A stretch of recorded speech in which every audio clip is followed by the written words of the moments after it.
बुळबुळ्या नावाच्या खुळखुळ्या मंत्र्यांनी स्वतःच्या नावावरती अगणित माया जमा केली. आपल्या आणि आपल्या फॅमिली मेंबरच्या नावावरती तब्बल 1100 एकरपेक्षा पण जास्तीची जमिनीचा सातबारा हा आपल्या नावाने इथे केलेला आहे. असे आरोप प्रत्यारोप मागील 10 ते 12 दिवसाच्या काळामध्ये जे की सोशल मीडिया प्रसिद्ध रविराज साबळे पाटील यांनी राज्याचे महसूल मंत्री चंद्रशेखर बावनकुळे यांच्यावरती ते केले.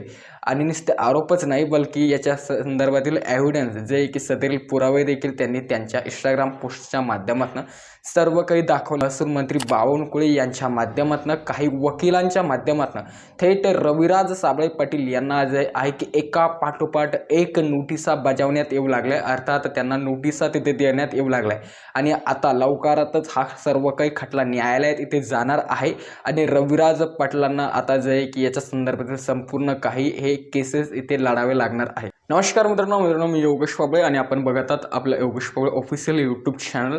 तर गेल्या मागील काही दिवसापासून रविराज साबळे आणि महसूल मंत्री चंद्रशेखर बावनकुळे यांच्यामध्ये एक खूप मोठा वाद पेटताना आपण सर्वांना ते दिसून येऊ लागले. परंतु या सर्व काही पार्श्वभूमीवरती सोशल मीडिया प्रसिद्ध रविराज पाटील साबळे आता हे खूप मोठ्या वादात येथे अडकलेले आहे आणि लवकरच त्यांना जे आहे की अटक आणि अरेस्ट वॉरंट देखील त्यांच्या विरोधात आता इथे निघणार आहे आणि लवकरच ते अरेस्ट देखील इथे होणार आहे अशी माहिती आता जे आहे की सूत्रांच्या माध्यमातून तरी इथे येऊ लागले. नेमकं संपूर्ण मुद्दा काय, संपूर्ण काय अपडेट आहे बघूया व्हिडिओच्या माध्यमातून. मित्रांनो, रविराज पाटील साबळे हे जे नाव आहे, हे जो माणूस आहे, मागील गेल्या 1-1.5 वर्षापासून नेहमीच सत्य परिस्थितीवरती बोलण्याचा प्रयत्न हे करत असतो आणि खास करून ते टार्गेट राजकीय नेत्यांना ते करवले.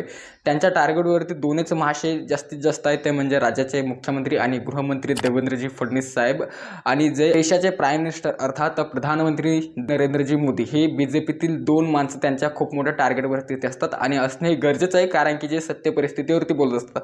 हालाकी काय झालं की राज्याचे महसूल मंत्री चंद्रशेखर बावनकुळे हे नेहमीच कर्जमाफी मुद्द्यावरती जास्तीत जास्त भर देत होते आणि बोलत होते राज्यातील शेतकऱ्यांची कर्जमाफी कशा पद्धतीने होणार, काय काय निकष अटी असणार याच्या संदर्भातले वारंवार ते प्रेस कॉन्फरन्सच्या माध्यमातून सोशल मीडियावरती बोलायचे आणि याच्यावरतीच प्रत्युत्तर देत रविराज पाटील साबळे यांनी त्यांच्या विरोधात काही एव्हिडन्स जमा केले. अर्थात त्यांचे घोटाळे बाहेर काढण्याचं काम केलं आणि त्यांचे घोटाळे 100% असल्याचे देखील आता सदरील पुरावे देखील बऱ्याच काही न्यूज आर्टिकलच्या माध्यमातून न्यूज चॅनलच्या माध्यमातून देण्यात आले. त्यांच्या नावावरती तब्बल त्यांच्या घरातील सदस्यांच्या आणि त्यांच्या स्वतःच्या नावावरील एक मालकी हक्काची जमीन म्हणून तब्बल 1100 एकरची जमीन त्यांच्या नावावर असल्याचे पुरावे देखील देण्यात आले. आणि हे सर्व की ज्यावेळेस शेतकरी राज्यातील एकंदरीत संपूर्ण शेतकरी वर्ग किंवा राज्यातील जनता हे सर्व काही जे आहे की भूमी अभिलेख जी एकंदरीत महाराष्ट्र शासनाची ऑफिशियल जी वेबसाईट आहे ज्याच्यावरती शेतकऱ्यांचा सातबारा आपण चेकआउट इथे करू शकतो सर्व काही घटनांवर वगैरे सर्व काही टाकून, तर ती ऑफिशियल वेबसाईट जे आहे की राज्य शासनाच्या माध्यमातून अधिकृतपणे इथे सध्या परमनंटली ते बंद करण्यात आले, काही टेम्पररी काही टायमासाठी. तर याच्यातून समजून येतं की खरंच महसूल मंत्री चंद्रशेखर बावनकुळे यांच्याकडे जे आहे की जे स्वतःच्या मालकी हक्काची म्हणून जे आहे की लुटण्यात आलेली जे की अविनाश जी संपत्ती आहे ती त्यांच्या नावावरती ते आहे आणि त्यांचे घोटाळे बाहेर काढण्यात जे आहे की विरोधी पक्षातील किंवा विरोधी माणसातील लोकांना येते यश यातून आपल्याला ते दिसून येऊ लागले. परंतु या सर्व घटनेवरती रविराज पाटील साबळे यांनी बरेच काय आता व्हिडिओ डबल परत त्यांच्या इंस्टाग्राम अकाउंटवरती अपलोड केले आणि त्याच्यातून ते सांगू लागले की पहिलं त्यांना जे पहिला व्हिडिओ, जर कधी तुम्ही तो पहिला व्हिडिओ बघितला असेल तर त्या पहिल्याच व्हिडिओच्या माध्यमातून जिथून सुरुवात झाली होती त्या व्हिडिओच्या माध्यमातून तब्बल 25 कोटी रुपयाची नोटीस ही जे की रविराज पाटील साबळे यांना पाठवण्यात आली. त्याच्यानंतर परत त्यांना खुळखुळे म्हणून आणि व्यंगचित्र दाखवून त्या नावाने त्यांना संबोधित करून त्यांना परत टिक्का प्रत्यारोप आणि त्यांचं नाव डॅमेज करून त्यांच्यावरती विनयभंगाच्या मार्फत परत काही कलमा लावण्यात आल्या आणि त्या कलमांच्या माध्यमातून परत त्यांना 30 कोटी रुपयाची नोटीस त्यांना तिथे पाठवण्यात आली.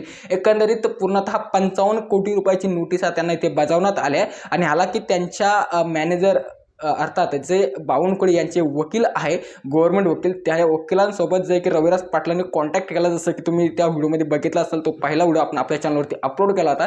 त्याच्या माध्यमातून त्यांची जी काही बातचीत झाली तर त्या वकिलांनी सांगितलं की हे सर्व काही खटला आता कोर्टात जाणार आणि कोर्टात गेल्याच्या नंतर न्यायालय जे काही निकाल देईल त्या निकालाच्या माध्यमातून पुढील कारवाई ते करण्यात येईल असं वकिलांनी इथे सरळ सरळ सांगितलेलं आहे. तर मित्रांनो, आता थोडक्यात आपण हे बघूया की रविराज पाटील साबळे यांनी जे की बावनकुळे यांच्यावरती जे काही व्हिडिओ पोस्ट अपलोड अपलोड केला, त्यांचं नाव डॅमेज करण्याचा प्रयत्न केला. नेमकं हे सत्य खरंच चुकीचं केलंय की बरोबर केलं याच्याकडे थोडक्यात बघूया.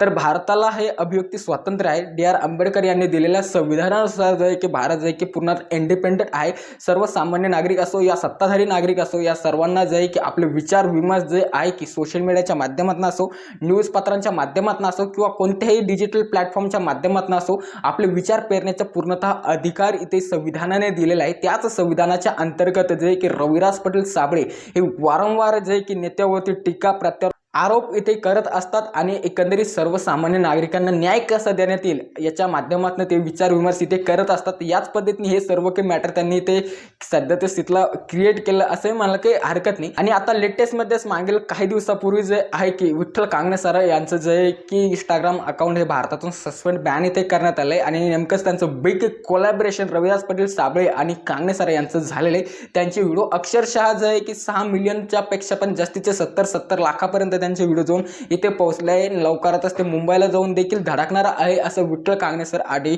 रविराज पाटील साबळे यांनी इथे म्हटलेलं आहे. मित्रांनो, तुम्हाला या सर्व काही गोष्टीवरती तुम्हाला काय वाटतं, तुमची राय नक्कीच तुम्ही कमेंटमध्ये नक्कीच कळवू शकता आणि पुढील असलेच महत्त्वपूर्ण व्हिडिओज बघण्यासाठी आपल्या चॅनलमध्ये नक्कीच सबस्क्राईब तुम्ही ते करू शकता. खूप खूप धन्यवाद.